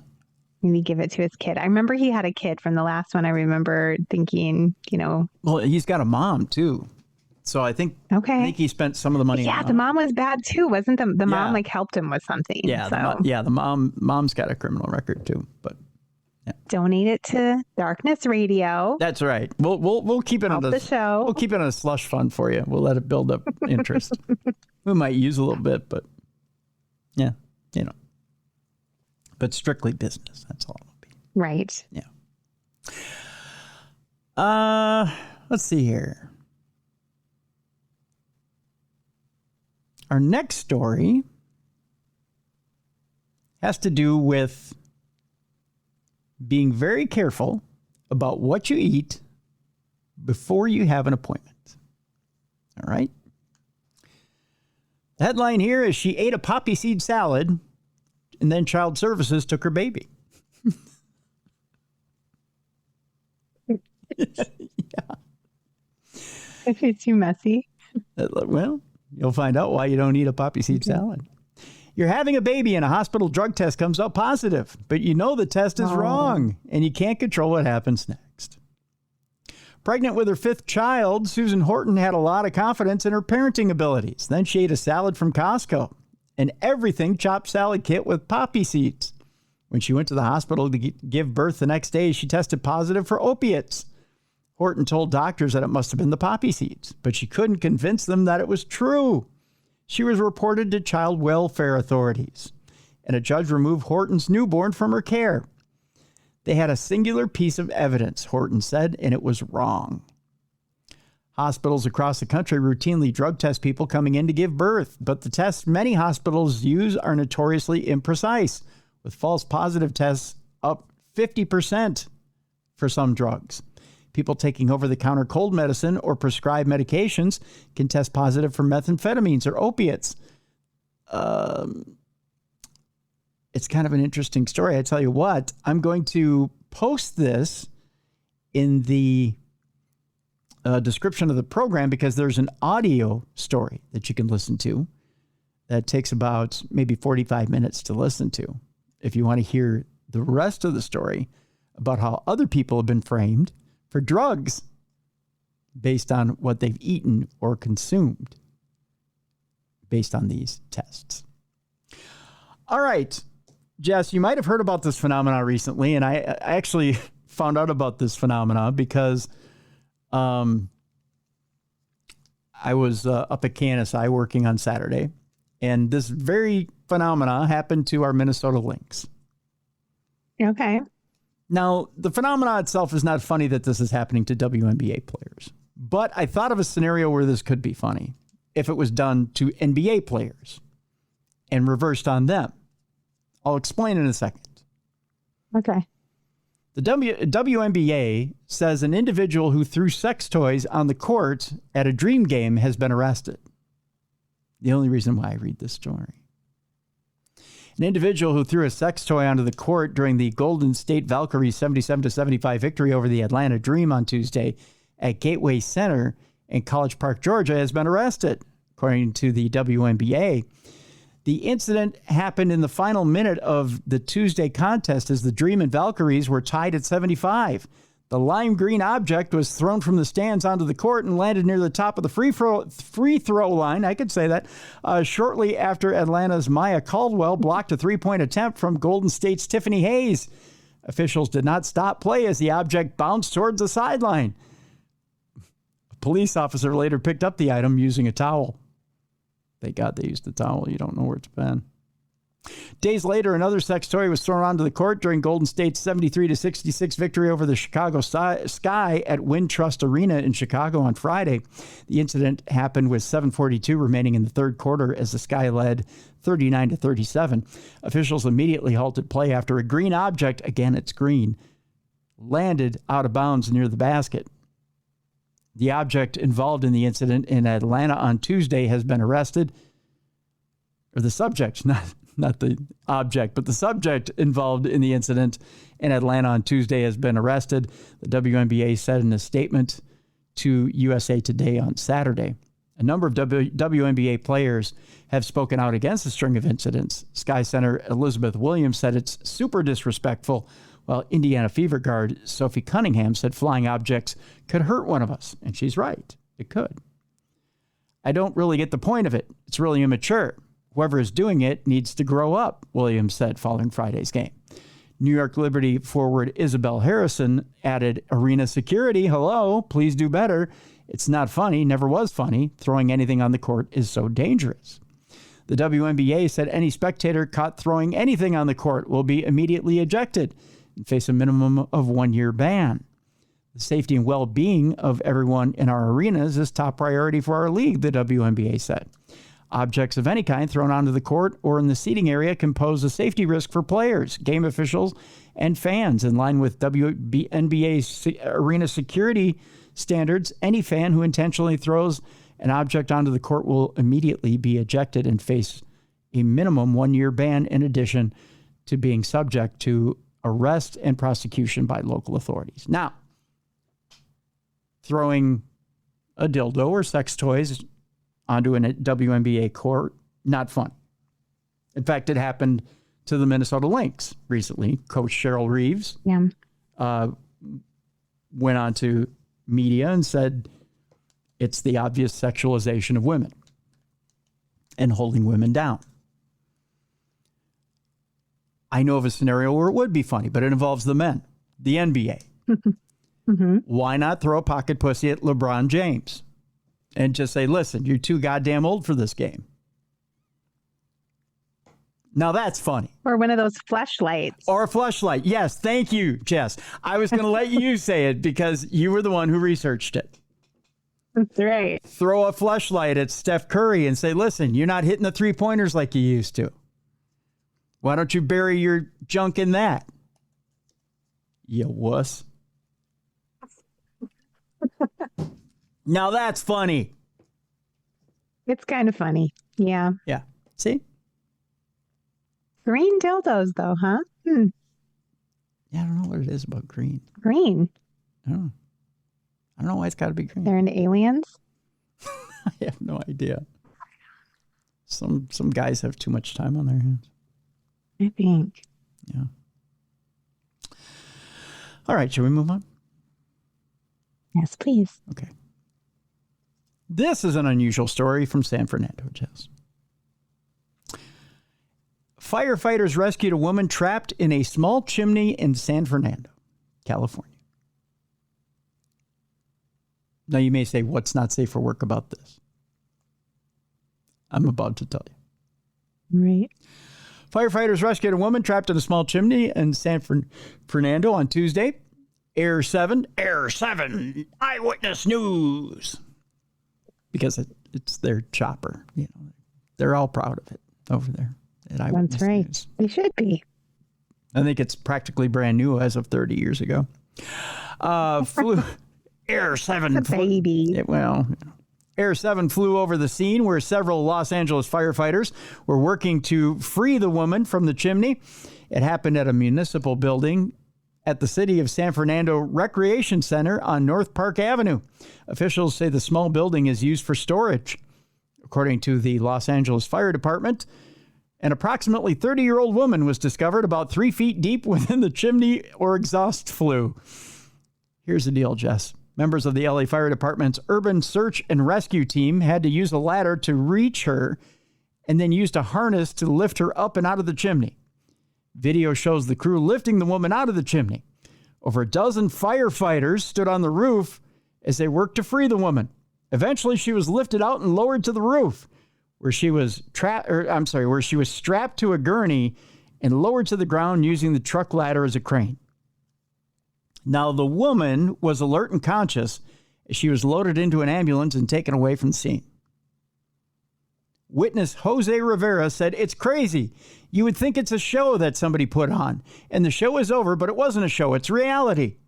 Witnesses say the woman was acting erratically before she got stuck. Here's the good part. "I could see a lady on top of the roof. She was pulling her shirt up and then pulling her pants down, just on the roof, like dancing," said witness Israel Oliveas. I come around again and I see her hands waving out of the chimney. She's just screaming, help, help, help. We heard her screaming. I thought she was joking, but then it turned out into something serious when she started saying, I'm hurt, I need help, and I can't get out. And then people started taking her seriously, Rivera said. A witness said there was a half-empty bottle of tequila in the woman's backpack. Shocking. What's that? I said shocking. Shocking. I'm shocked she was drunk. Naked and drunk and tried to fit herself in a chimney. And twerking on the roof. That's right. Though it's unclear if she had consumed any of the alcohol before the rescue. Anybody want to take bets?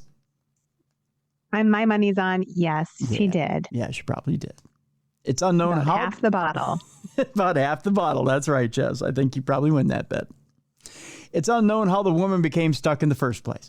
I'll tell you how. She climbed up and then climbed into the chimney. That's how she got stuck. I mean, maybe she was twerking on the edge of the chimney and she just like lost her balance and she fell in. I think that's probably right. Yeah. Yeah. LAFD said the rescue was complete at 8 p.m. And then they tried to recreate it by one of the firemen getting up there, getting naked and twerking and then falling in. And they had to rescue him. So there you go. All right. I'm going to show you a picture here real quick. If it populates here for me, the man doesn't. Glasses on. This man doesn't want to be seen. Evidently, here we go. Look at this guy. You got a little messed up. Dang, he had a bad day. Now I'm going to give you a few options here. Did this man A, fall in the chimney with the woman who was previously mentioned in the last story? Did he B, get into a fight with that dog who the man claimed he had a fracas with earlier in the show? Or did he C, run into the wrong strip club janitor? I was going to say D. He's the guy that got bitch slap on the airplane. Okay, probably D. You're right. Probably D. But I'm betting it was C. Yeah, I think you're right, Jess. It was probably C, and I'll say you're right. Yay, what do I win? A no prize, an official no prize out of our no prize closet. Yay. Yeah. This man was hit with a broom and beaten after threatening a strip club janitor with a knife, proving the fact that you never knew who you're going to run into when you insult somebody. Yeah, don't mess with the janitors at the strip club. That's right, because they're secret ninja masters with a broom. There's a black belt. We go to Oklahoma City, where Oklahoma City police arrested a man after he allegedly tried to attack a mentally disabled strip club janitor with a knife. Wow. That guy was mentally disabled and even kicked his ass. That's amazing. Not mentally disabled, handy-capable is what we like to call him. And that's correct. Yes, there you go. Handy-capable with a goddamn broom is what he was. And that guy has the injuries to prove it. That makes the story even sweeter. I kind of love it already. It does. According to authorities, Lawrence Kuykendall was identified on camera on August 2nd, calling the janitor at Bare Assets, which is the greatest name for a strip club ever, a racial slur, and then charging at him with a knife. And guess what? He got his ass handed to him. His bare assets handed to him. That he did. Police say the janitor hit Kuykendall with a broom and then jumped on him and started beating him. Beating the ever-loving Bare Assets to death. He messed him up. Yeah, he did. I bet you he wishes he wouldn't have said shit to him. I bet you. Yeah, that was a bad choice. Yeah, I bet you he wished he would have just said, "Sir, have a great day," and walked the fuck away right there. Thank you for your service, sir. I appreciate how clean this establishment is. Yeah, exactly, right? And then give him a nice tip. Just said, "Here, sir." And and just, right? But no, he had. Yeah, I was going to use this for the strippers, but I'm going to give it to you because it's so clean in here. You look like you're doing a great job, sir. Here's a couple of bucks. I want to make your day, sir. Here you go. That's right. Nope, he didn't take that approach, Tim. He got his ass kicked. That's right. He learned how harsh of a mistress karma really is, Jess. Kuykendall was taken to a local hospital for medical attention, which is going to cost him a hell of a lot more than that night cost him, and then booked into jail for assault and battery with a dangerous weapon and racial harassment. See, kids, there is a God, and evidently, he's the bouncer at Bear Assets. And he wields a broom. Let him have it. He deserved it. That's a fun story, isn't it? I loved it. Mm-hmm. Speaking of, is there a God or not? We move on to our next story. A Catholic priest in Johnston County is arrested for soliciting a prostitute. I don't know why I'm reading it that way, but I am. I put the wrong emphasis on the wrong syllable, Jess. Prostitute. A prostitute. I'm so surprised by the story, I can't hold it back. Johnston County deputies arrested a priest from St. Anne Catholic Church in Clayton. Clemente Oliveira Guerrero is his name, and charged him with soliciting a prostitution. A prostitution. I can't even read anymore. I'm so surprised by this story. I was going to show you. I'm laughing so hard over here. I was going to show you a picture of Father Guerrero, but he's busy on his knees. Praying. Yes, praying for salvation. That's why he's on his knees. You dirty people. Johnston County deputies arrested a Catholic priest on Monday, alleging he solicited a prostitute. 47-year-old Clemente Oliveira Guerrero of Smithfield is charged with one count of felony soliciting prostitution, according to an arrest warrant. On Monday, the Diocese of Raleigh sent a notice to its parishioners of St. Anne Catholic Church in Clayton. They said, oh, no. Father Clemente, he was just down collecting change on his knees. That's all it was. That poor prostitute just happened to be standing. The diocese received notice this morning of the arrest of Father Clemente Oliveira Guerrero on criminal charges connected to alleged inappropriate behavior with an adult, the notice read. Upon receiving that information, he was immediately removed from ministry in the Diocese of Raleigh. Well, Father Clemente deserves a full presumption of innocence until proven otherwise. His priestly duties in the Diocese of Raleigh has been revoked, and he will be returned to his religious order while this matter is further investigated by legal and canonical authorities. I wonder if does he get the whipping like the Opus Dei now? Does he have to whip himself for being a naughty boy? I don't know. He might like it. Yeah, see, that's the thing. And he might pay a prostitute. A prostitute.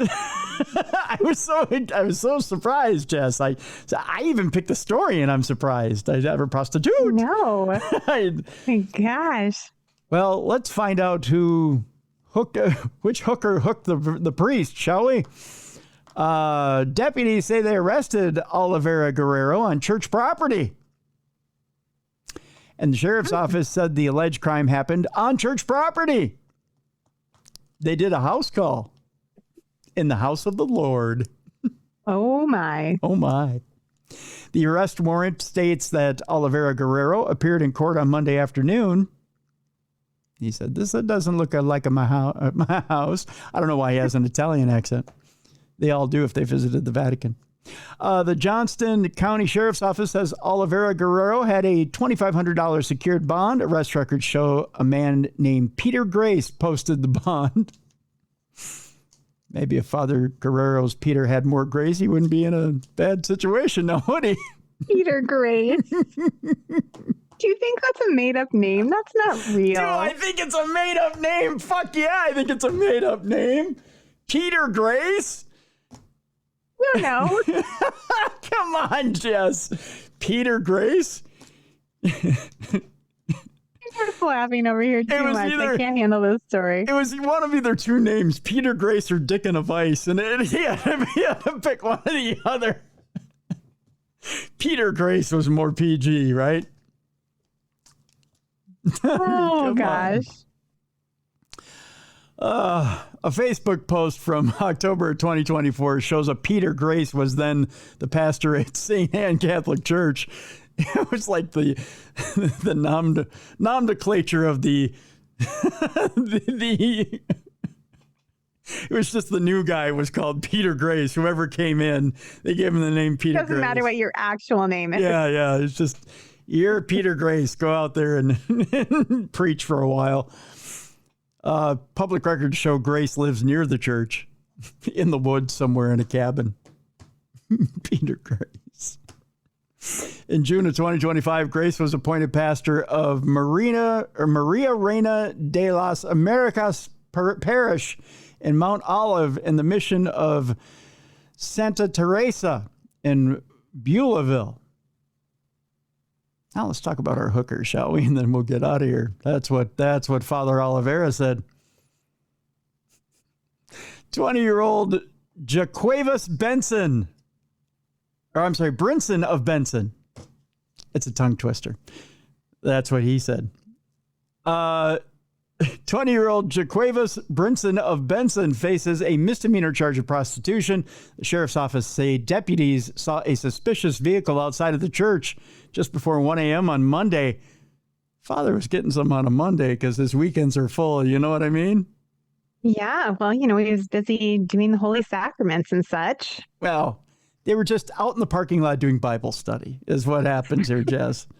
He was just delivering the sacraments to her, if you know what I mean. The body of Christ or something like that. It was the body of Father, if you know what I mean. Yeah. Here's a little blood of Christ to loosen you up there, sweetheart. Oh, God. Little body of Father is coming afterwards, if you know what I mean. I need to go take a bath in holy water after this story. So they're outside the church before 1 a.m. on Monday when the cops catch up with them and found the 20-year-old on the property. According to the sheriff's office, Father Oliveira Guerrero contacted Brinson on an app to meet him at the church, and they had been engaged in a little intercourse. Wink, wink, nudge, nudge, say no more. Brinson had a $10,000 secured bond to get out. No word on if the church paid it. That's what you're using my tithe for? How dare you? Well, it's charitable work, Jess. It's charitable work. I guess. Mm-hmm. They probably use it for worse things. We just don't hear about it. That's true. If you think that's bad, I think this is our last story and then a palate cleanser. Although you may need something to clean up after the palate cleanser. Just saying, we're celebrating an anniversary for our palate cleanser, by the way. Here's the cold hard facts for this story. A man was arrested for copulating with a refrigerator at Trader Joe's. Dang. How? What? I told you, nude, crude, and lewd this week, Jess. That's going to get electrocuted. Right? Or you're going to screw up somebody's produce, one or the other. Oh, wow. Can you imagine somebody finding a groove in a head of lettuce at Trader Joe's? Gross. I know. Ew. I know I took it too far. I'm just trying to get to the story because evidently now Como News, KOMO News, doesn't want to show me the story. We're going to Seattle, the home of produce screwing everywhere, I guess. If it'll let me get to this story. Holy cow, it is. There we go. A 33-year-old man was arrested after allegedly making threats with a knife and getting up close and personal with a refrigerator inside a Trader Joe's grocery store in Seattle. Because if you can't love the one you're with, love a refrigerator, I guess. I think that's how that song goes. I think it is. Yeah, it is. Yeah. Here are the cold, hard facts, the Seattle Police Department said in a press release, as they said that tongue-in-cheek and laughing all the way. Cold, hard. Cold, hard facts, yes. Okay. They loved writing that line, I'll tell you that much. Somebody was feeling very witty and proud of himself. Yes, they were. According to police, officers responded to the TJs on the 1700 block or 16th Avenue East around 2:15 p.m., yes, in the middle of the afternoon, following reports of a man using racial slurs and brandishing a knife at security agents. It's always the fun kids who are doing this in the middle of the afternoon. The suspect also reportedly threatened to kill everyone in the store. Of course he was, while he's screwing the refrigerator. A security guard at the store said the man was initially confronted for allegedly humping, his words, a refrigerator and attempting to do the same to a customer. Well, you got to choose, Oh, kid. no. Yeah, I mean, you got to choose inanimate object or customer, right? I mean, you can't have both. I mean, for all you perverts out there, take the fridge every time, please. Yeah, do us all a favor. The fridge doesn't fight back. I mean, yeah, don't hump the customers. Yeah. The customer's always right. The fridge is always lucid. I don't know. The fridge is always something like that. The fridge is always willing. When challenged, the suspect became upset, kicking a flower display and throwing apples. He sounds sane to me. I mean, he sounds like he's on meth, but okay. Multiple officers arrived and arrested the suspect for felony harassment. He was booked into the King County Jail. Police noted that the suspect is a registered sex offender, and he's hit the trifecta. Detectives from the Homicide and Assault Unit have been assigned to the case, and the investigation's ongoing. I bet you this to them is like the mother lode, right? So let me get this straight, Joe. He kicked a flower display, he threw apples, and he humped the refrigerator. Well, we got a live one here. This is going to take the afternoon. Did you bring your lunch, or are we going to have to order in? This is definitely a highlight of their careers, I'm sure. Yeah. This is the Trader Joe's bandit to them. I suppose this guy's going to live on in infamy. All right. With that, we're going to need a palate cleanser because that one's going to stick in the imagination for a bit. But to this, I say, Jess, how much of a cleanser do you really need? Because that was pretty lighthearted. You're going to need a story that sticks in the mind. One that should live in infamy for at least a couple of decades. One that in Chicago lives in infamy and revolves around a famous band. Ooh, what could it be, Tim? Well, Jess, this year marks the 21st anniversary of an incident that happened around the Dave Matthews Band. Ooh, I like Dave Matthews. Are you a big Dave Matthews fan? I mean, I don't know if I'm a big fan of anyone in particular, but I like his music. You know who's not a big fan of Dave Matthews, Jess? Who? The city of Chicago. Oh, what did he do? Let's tell you, Jess, because this will be a good way to end today's show. 21 years later, Jess, the Dave Matthews bus poop incident has made Chicagoans laugh and groan. What? How do I not remember this? 21 years ago, I would have been in the prime of my life listening to Dave Matthews. Well, what happened was Dave Matthews' tour bus emptied its 800-pound septic tank on people taking a cruise. No, the original poop cruise. The poop cruise, yes. We go to River North, where Dave Matthews' relationship with Chicago is a storied one. Last summer, Matthews was spotted in the infield seats at Wrigley Field with an unsuspecting fan in a DMB t-shirt sitting in the bleachers, nary the wiser. But not every Chicagoan has had a near miss with Dave. This week marks the 21st anniversary of a moment that, for fans of Chicago music culture, will live in dysentery. The day that a Dave Matthews Band tour bus dumped 800 pounds of feces into the Chicago River, offering an unpleasant shower to the unsuspecting passengers of a tour boat that was passing underneath. Oh. God bless. That is so disgusting. It is, isn't it?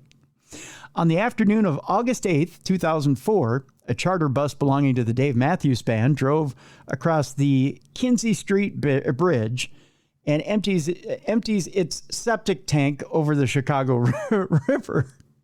I can't imagine they thought that was a good idea, right? I mean, is that legal? You can't just put poop in the river. No, you can't just. No, it was illegal dumping, so to speak. Yeah. It was illegal dumping. Wow. The sewage ran through the metal grates of the bridge, and rather than landing in the water itself, which is a health hazard, It splattered onto more than 100 people on a sightseeing boat operated by the Chicago Architecture Foundation. That is so bad. Isn't that horrible? Oh. Brett McNeil, who was a reporter for the Tribune at the time, was in the splash zone that day, taking an architectural tour on his day off with his then girlfriend. I got to think that relationship didn't last. Yeah, got a little stinky. Yeah. Anytime scat's involved in a relationship, it's short-lived, right? You took me on a date and I got covered in shit. We're over. Right. Even if it's Dave Matthews shit, it's over. Right. It's kind of cool if you're a big Dave. Right. Hey, come on. I had Dave Matthews shit on you. Aren't we good? Yeah. He recounted to the Block Club, I sat towards the bow of the boat, so I didn't have a very good view of what was happening to us. Ew. In the moments before the bus passed over the boat, McNeil thought the noise was a street sweeper or a truck the city used to water flower beds. But as the brown water splashed down, hitting McNeil in the arm, there was an immediate stunned silence. Then eventual panic from the passengers as the porta potty smell began to make itself known, McNeil said. The docent didn't grasp what was happening in real time, McNeil said. I think he thought we'd been hit with water. Then a passenger from the back of the boat said, "That's not water, buddy. That's urine." Oh. From there was a Monty Python skit-like vomitorium as the passengers reeled from the brown slurry that had passed overhead, McNeil said. A motorcyclist with his helmet upturned had to dump it out overboard. Ugh. One woman sitting near him said she'd had her mouth open. No. Oh, she swallowed Ew. Dave Matthews shit. Nope. McNeil, his girlfriend, and several others raced below decks to huddle over the air conditioning vents. From inside the glass enclosure, he could see people retching and puking over the side of the boat. Oh my gosh. The boat raced back to the dock, ignoring the wake zone so the filthy stunned passengers could disembark. They gunned it through a no wake zone so people could get out of there. It's just like there are no rules right now. We are covered in crap. I remember people standing on the dock saying, "How are we going to drive home?" McNeil said. Only a few days later, the two Econoline buses in question were identified while parked outside the Peninsula Hotel where Dave Matthews Band was staying during the Chicago stop. The rest is Chicago history. The culprit turned out to be the band's tour bus driver, then 42-year-old Stefan Wohl, who pleaded guilty to charges of reckless conduct and discharging contaminants to cause water pollution. He got hit with 18 months on probation, 150 hours of community service, and had to pay a $10,000 fine to Friends of the Chicago River. Wow. He deserved every last bit of that. Yeah, he did. The incident has continued to capture the imaginations of Chicagoans many years later, with social media posts and homespun signs along the Kinsey River Bridge commemorating the spot of the sloppy scenario. In 2023, Riot Fest put up a commemorative plaque honoring the occasion as a sort of official remembrance. Not everyone is on board with the remembrance, however. The Chicago Architecture Foundation, the organization that runs the river tours, gave Block Club the following response when asked for a comment. Here's their quote. "There is certainly no joy in reliving the 2004 event that traumatized our passengers and crew, as well as Chicago's First Lady, a family business, and the CAC, a nonprofit organization. Together, we have provided acclaimed architecture river cruises on Chicago's waterways for more than 30 years, and we choose not to let what took place that day diminish our contributions in showcasing the city we love with the world. Out of respect for all who were affected, we will not provide any additional comment. Thank you for your understanding." Margaret Frisbee, executive director of the nonprofit Friends of the Chicago River, remembers the incident well. As deputy director at the time, she was running a canoe race on the Chicago River that day. We were horrified by what happened to those people on the boat because it's an unimaginable experience, she said. Why the fascination? The hate for Dave Matthews and the love of poop jokes, mused Jeffrey Shue, creative director for Riot Fest. One of his first duties in 2016 was to write an article on the event, as he remembers it having more views than anything that Riot Fest website had posted before then, even before announcements and lineups. To compensate for the event or the incident, Dave Matthews Band donated $50,000 to the Friends of the Chicago River, which the group has since used to start an endowment to further its public policy work to clean up the river and make it more accessible to Chicagoans. But many Chicagoans see the fecal fable as an erstwhile badge of honor for the city's rough and tumble culture. They've turned it into lore. Yes. It's Chicago folklore right there. It's amazing. That's amazing. I want to show you the sign here, Jess. But after I read this quote, it says, some Chicagoans have even taken to conspiracy theories, like imagining that Dave Matthews himself pulled the lever. But McNeil takes umbrage to those ideas. He says, I couldn't care less about Dave Matthews Band, but I think he personally and the brand of his jam band have paid kind of an unfair price for a contractor's F-up, McNeil said. It's like making Ford pay a significant price for the fucking Bronco chase.